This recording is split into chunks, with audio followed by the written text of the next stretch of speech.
ధనుసు రాశి వారికి ఈ వారం అనుకూలంగా ఉంది. రాశ్యాధిపతి చతురాధిపతి గురువు అష్టమంలో ఉన్నారు. అష్టమంలో బలంగా ఉన్నారు. వీరికి అష్టవర్గులో 8 పాయింట్లు, సర్వాష్టక వర్గులో 42 పాయింట్లతోటి బలంగా ఉన్నారు. ఏ పని చేసినా దిగ్విజయంగా ఉంటుంది. గౌరవ మర్యాదలు పెరుగుతాయి. ప్రభుత్వ ఉద్యోగంలోనూ మంచి పేరు ప్రఖ్యాతలు లభిస్తాయి. ఎనలేని సేవకు గాను గుర్తించి గాను అవార్డులు రివార్డులు వచ్చే అవకాశం గోచరిస్తుంది.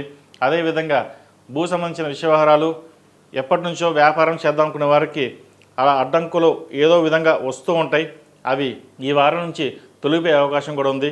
చక్కగా రియల్ ఎస్టేట్ రంగాల వారికి మంచి కాలం అని చెప్పొచ్చు. చక్కగా వినియోగించుకోవడం మన ధర్మం అది. అదేవిధంగా ఆరోగ్యరీత్యా కూడా చిన్న చిన్న ఇబ్బందులు ఏవైతే ఉన్నాయో అవి తొలగిపోతాయి. సప్తమాధిపతి దశమాధిపతి అయిన బుధుడు ఏకాదశంలో ఉన్నారు. పంచమాధిపతి వ్యయాధిపతి అయిన కుజుడు కూడా ఏకాదశంలోనే ఉన్నారు. భూ సంబంధించిన విషయవహారాలు ఏవైతే ఉన్నాయో అవి మీకు కలిసి వస్తాయి. ఎప్పటి నుంచో గృహం కానీ ఫ్లాట్ కానీ ఇల్లు కానీ స్వగృహం అనేది మీ కళ ఏదైతే ఉందో చిరకాల వాంఛ ఈ వారం నెరవేరే విధంగా గోచరిస్తోంది. అయితే వీరికి అర్ధాష్టంశని కూడా నడుస్తోంది. కొన్ని పనులు నిదానంగా సాగినా కూడా అవి తాత్కాలికమే. ప్రతి పని విజయపదంలో నడిపించే విధంగా గ్రహగతులు గోచరిస్తున్నాయి కాబట్టి చక్కగా ఉపయోగించుకోండి. ఈ రాశిలో జన్మించిన విద్యార్థులకు కాలం అనుకూలంగా ఉంది. సోమరితనాన్ని వదలాలి. రేపటి కోసం చేసే ప్రయత్నాలు ఏవైతే ఉన్నాయో అవి ఈ రోజున తప్పకుండా నెరవేర్చాలి. స్నేహితులతోటి అతిగా ఉండడం, ఎక్కువ స్నేహితుల కోసం ఖర్చు పెట్టడం తగ్గించుకోవాలి. అదేవిధంగా ఈ రాశిలో జన్మించిన స్త్రీలకు వృత్తిపరంగా వ్యాపారపరంగా సానుకూలంగా ఉంది. గడిచిన కొన్ని వారాల కింద కూడా ఈ వారం చాలా అనుకూలంగా ఉందని చెప్పొచ్చు. భాగ్యాధిపతి అయిన రవి ఏకాదశంలో ఉన్నారు.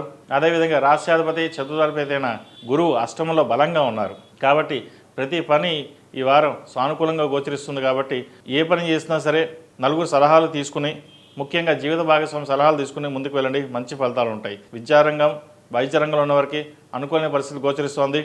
సాఫ్ట్వేర్ రంగం వారికి కాస్త ఇబ్బందికరంగా ఉంటుంది.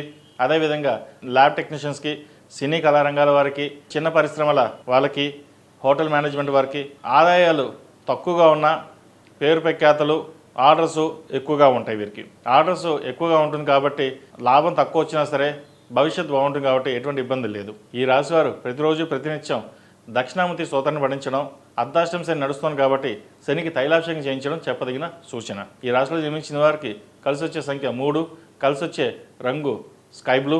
ఏదైనా పని మీద బయటకు వెళ్ళేటప్పుడు సోమవారం కానీ శనివారం కానీ వెళ్ళండి. మంచి ఫలితాలు సంప్రాప్తిస్తాయి.